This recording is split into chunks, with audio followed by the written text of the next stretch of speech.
and down the river's dim expanse. Like some bold seer in a trance, seeing all his own mischance, with glassy countenance did she look to Camelot.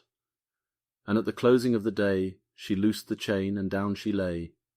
The broad stream bore her far away, the Lady of Shalott, by the 19th century English poet Alfred Tennyson. In the painting of 1888 by the English painter John William Waterhouse, we find the words of Tennyson's poem put to canvas.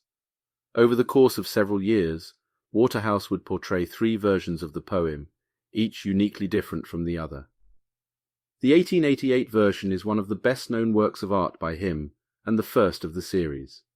Now in the Tate Gallery, London, the painting is lavishly done, and highly romantic in its portrayal of a scene in which the Lady of Shalott decides it is all over for her. Being rejected by Sir Lancelot, she feels all hope is lost, and that a curse has overtaken her. Waterhouse has given us a canvas rich in textures and deep colouring, in which the very atmosphere of the painting seems to live on the canvas. The fine drawing of the lady is full of pathos in the moment of her despair, yet we long to want to tell her all is not lost, as the picture represents her still looking for something or someone to help. A very emotional portrayal.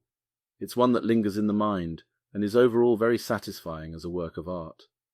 Mr. Waterhouse is brilliant on the main point of interest of a moment in time within the story of the subjects he chooses. According to Tennyson's version of the legend, the Lady of Shalott was forbidden to look directly at reality or the outside world. Instead, she was fated to view the world through a mirror and weave what she saw into a tapestry. Her despair was heightened when she saw loving couples entwined in the far distance as she spent her days and nights aching for a return to normal. One day the lady's mirror revealed Sir Lancelot passing by on his horse. When she impetuously took 3 paces across the room and looked at him, the mirror cracked, and she realized that the curse had befallen her.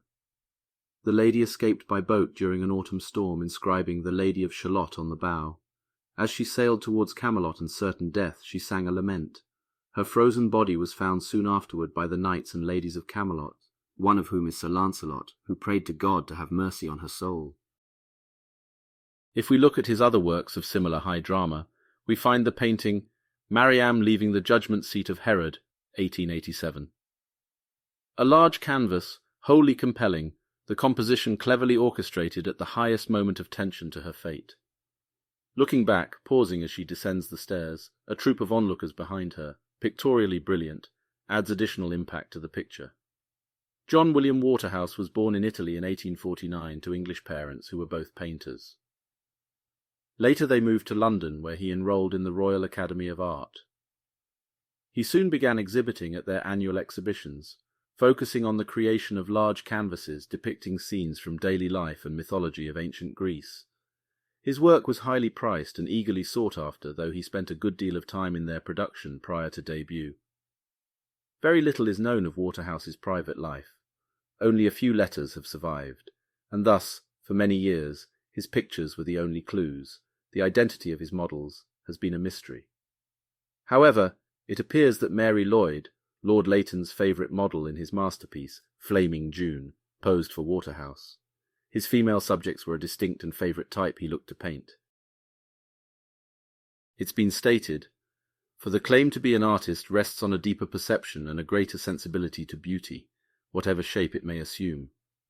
But besides this individual vision, the great artist must have also a general vision, which enables him to universalize the subject he depicts, so that his work may appeal to the greatest number of people." As with the painter, John William Waterhouse,